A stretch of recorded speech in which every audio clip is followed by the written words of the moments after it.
ಇವತ್ತು ಆ ವ್ಯಕ್ತಿ ಬದಲಾಗಬೇಕಾಗಿದೆ. ಕಾಂತಾರ ಚಿತ್ರವನ್ನು ನೋಡೋದು ನಿಮ್ಗೆ ನಿಜಕ್ಕೂ ಬಹಳ ಹೆಮ್ಮೆ ಅನಿಸುತ್ತೆ. ಕನ್ನಡಿಗನಾಗಿ ನಮ್ಮ ಕನ್ನಡ ಸಿನಿಮಾ ಇಷ್ಟೊಂದು ಎತ್ತರಕ್ಕೆ ಇರ್ತಿರುವಂಥದ್ದು ನಮಗೆಲ್ಲರ ಅಭಿಮಾನದ ವಿಚಾರ.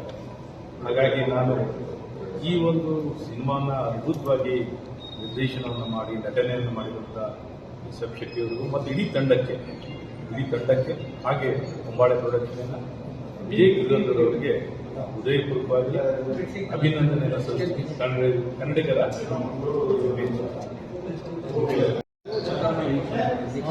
ಹಿಂದೆ ಕನ್ನಡ ಸಿನಿಮಾಗಳು ಒಂದು ಪ್ರತಿಯೊಂದು ಕಣಕಣದಲ್ಲಿ ಕೂಡ ಒಂದು ಸಂಸ್ಕೃತಿ ಸಂಸ್ಕಾರ ಇರುವಂಥದ್ದನ್ನು ಇಡೀ ದೇಶದಲ್ಲಿ ನೋಡ್ತೇವೆ. ಬೇರೆ ಬೇರೆ ರೀತಿಯಲ್ಲಿ ಇರ್ಬೋದು. ಅದರಲ್ಲಿ ಕರ್ನಾಟಕದ ಈ ಕರಾವಳಿ ಭಾಗದ ಈ ಭೂತಾರಾಧನೆ ಇದೊಂದು ವಿಶಿಷ್ಟ ಸಂಪ್ರದಾಯ. ನಂಬಿಕೆಯಲ್ಲೇ ಜೀವನ ಸಾಗಿಸುವಂತ ಜನರಿರುವಂತಹ ಭಾಗ ಇದೆ. ಕಾಸರಗೋಡಿಂದ ಹಿಡಿದು ಸಾಧಾರಣ ಉಡುಪಿ, ದಕ್ಷಿಣ ಕನ್ನಡ, ಕೊಡಗಿನ ಭಾಗದವರೆಗೆ ಈ ಭೂತಾರಾಧನೆಗಳು ವಿಶಿಷ್ಟ ಸಂಪ್ರದಾಯವನ್ನು ನಮಗೆ ಕೊಡ್ತವೆ. ಒಂದು ಇತ್ತೀಚೆಗಿನ ನಮ್ಮ ವಾಸ್ತವಿಕ ವಿಚಾರವನ್ನು ಕಂಡ್ರೆ ಈ ಅಸ್ಪೃಶ್ಯತೆ ಅಂತ ಹೇಳುವಂಥದ್ದಕ್ಕೆ ಒಂದು ದಿಟ್ಟ ಉತ್ತರವನ್ನು ಕೊಟ್ಟಿರುವಂಥದ್ದು ಭೂತಾರಾಧನೆ. ಯಾವಾಗಲೂ ಭೂತ ಅದನ್ನ ಆ ವೇಷ ತೊಡೋದು ಅದನ್ನ ಸ್ವಲ್ಪ ಕೆಳಗಿನ ಹಂತದ ಜಾತಿ ಪದ್ಧತಿ ಇರುವವರು ಅಂತ ಹೇಳುವಂಥ ಒಂದು ಭಾವನೆಗಳು.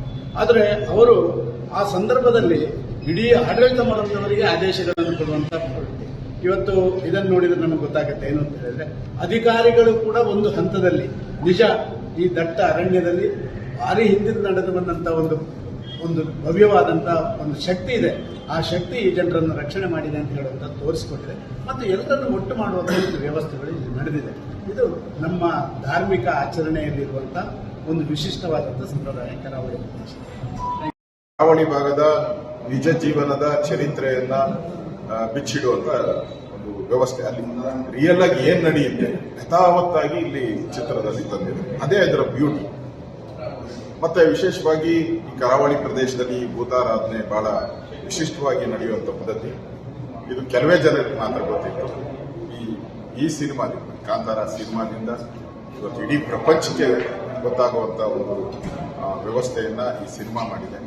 ಇಡೀ ತಂಡಕ್ಕೆ, ಅದರ ನಿರ್ದೇಶಕರಿಗೆ, ಪ್ರೊಡ್ಯೂಸರ್ಸ್ಗೆ, ವಿಶೇಷವಾಗಿ ರಿಷಬ್ ಶೆಟ್ಟಿ ಅವರಿಗೆ. ಸೆಕೆಂಡ್ ಹಾಫ್ ಅಂತೂ ಬಹಳ ಬಹಳ ಬಹಳ ಬ್ಯೂಟಿಫುಲ್ ಆಗಿ ಬಂದಿದೆ. ಪ್ರೇಕ್ಷಕರನ್ನ ಅಳ್ಳಾಡಕ್ಕೆ ಬಿಡ. ನಿಜವಾಗೂ ಭೂತಾರಾಧನೆಯಲ್ಲಿ ನಾನು ಹೋಗಿದ್ದೀನಿ ಒಂದ್ಸರಿ. ನಮ್ಮ ಕಟೀಲ್ ಅವರ ಒಂದು ಹಬ್ಬಕ್ಕೆ ಹೋದಾಗ ನಾನು ಹೋಗಿದ್ದೆ. ಅಲ್ಲಿ ಹಾಗೆ ಆ ಒಂದು ಪೂಜಾರಿ ಅಂದ್ರೆ ಮಾಡುವಂತ ಒಂದು ವರ್ಷಕ್ಕೊಂದ್ಸರಿ ಆ ಸಮುದಾಯದವರು ಮಡಿ ಇದ್ದು ಮಾಡುವಂಥದ್ದು ನಿಜವಾಗೂ ಈ ಸಿನಿಮಾದಲ್ಲಿ ಹೀರೋ ಹಾಗೆ ಮಾಡಿದ್ದಾರೆ. ಅದಕ್ಕಿಂತ ಇನ್ನೂ ಉತ್ಕೃಷ್ಟವಾಗಿ ಮಾಡಿರ್ತಕ್ಕಂಥ ನಿಜವಾಗೂ ದೇವ್ರ ಮೈ ಮೇಲೆ ಬಂದ್ರೆ ಹೇಗೆ ಆಗ್ಬೋದು ಅನ್ನೋದನ್ನ ಇಲ್ಲಿ ನೋಡಿದ್ದೀನಿ ನಾನು. ಅಂದ್ರೆ ನಮಗೆ ಒಂದು ರೀತಿ ಭಯ ಆಗುವಂತ ಇನ್ನಷ್ಟು ನೋಡ್ಬೇಕಾಗಿತ್ತು. ಇನ್ನೊಂದು ಸ್ವಲ್ಪ ಇದ್ದಿದೆ ಚೆಂದಾಗಿತ್ತು ಈ ಸಿನಿಮಾ ಅಂತ ಅನ್ಸೋ ಅಂತ ಒಂದು ಸಿನಿಮಾ. ನಾರ್ಮಲಿ ಥಿಯೇಟರ್ಗೆ ಬಂದಾಗ ಬೇಗ ಮುಗಿಲಿ ಅಂತ ಅನ್ಸುತ್ತೆ. ಇಲ್ಲಿ ಅದ್ಭುತವಾಗಿ ಮುಟ್ಟಿದ್ರೆ ಬರೀ ಕರ್ನಾಟಕ ಮಾತ್ರ ಅಲ್ಲ, ಇಡೀ ದೇಶ ಮೆಚ್ಚುವಂತಹ ಚಿತ್ರವನ್ನು ರಿಷಬ್ ಶೆಟ್ಟಿ ಅವರಿಗೆ ತಂಡದವರಿಗೆ ಪರ್ಸನಲ್ ಆಗಿದೆ. ತಂಡದ ಪ್ರಯತ್ನ 2 ವರ್ಷಗಳ ಕಾಲ ಅಧ್ಯಯನ ಮತ್ತು ಎಲ್ಲೂ ಚ್ಯುತಿ ಬಾರದಾಗಿ ಕೆಲವು ಸಾರಿ ಧಾರ್ಮಿಕ ಇದನ್ನು ಮಾಡಿದಾಗ ಚ್ಯುತಿ ಬರುತ್ತೆ. ಇದರಲ್ಲಿ ಆ ದೈವ ಕಟ್ಟುವ ಕ್ರಮಗಳು, ಎಲ್ಲ ನಡವಳಿಕೆಗಳು, ಅದರಲ್ಲಿರ್ತಕ್ಕಂಥ ಕತೆ ಎಲ್ಲೂ ಚ್ಯುತಿ ಬಾರದ ರೀತಿಯಲ್ಲಿ ಸಂಸ್ಕೃತಿ ಅಪರಾಧ ಆಗದ ರೀತಿಯಲ್ಲಿ ಎರಡನೇ ತಿಂಗಳಾಗಿ ಎಲ್ಲ ಹಿಂದೂ ದೇವತೆಗಳಿಗೆ ಅವಮಾನ ಮಾಡಬೇಕು.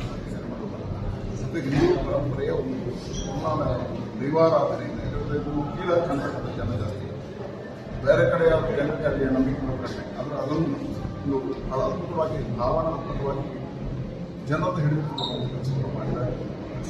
ಬಹಳ ಅದ್ಭುತವಾಗಿ ತಂಡದ ಪ್ರಯತ್ನಕ್ಕೆ ನಾನು ಅಭಿನಂದನೆ. ದೈವದ ಕಾರಣಿಕೆಯನ್ನು ಏನು ಮುಖ್ಯ ಬಹಳ ಕಡಿಮೆ ಖರ್ಚಿನಲ್ಲಿ ಜಗತ್ತನ್ನೇ ಈ ಸಿನಿಮಾ ಆಕರ್ಷಣೆ ಮಾಡಿದೆ ಅಂದರೆ ಆ ದೈವದ ಕಾರಣಿಕ.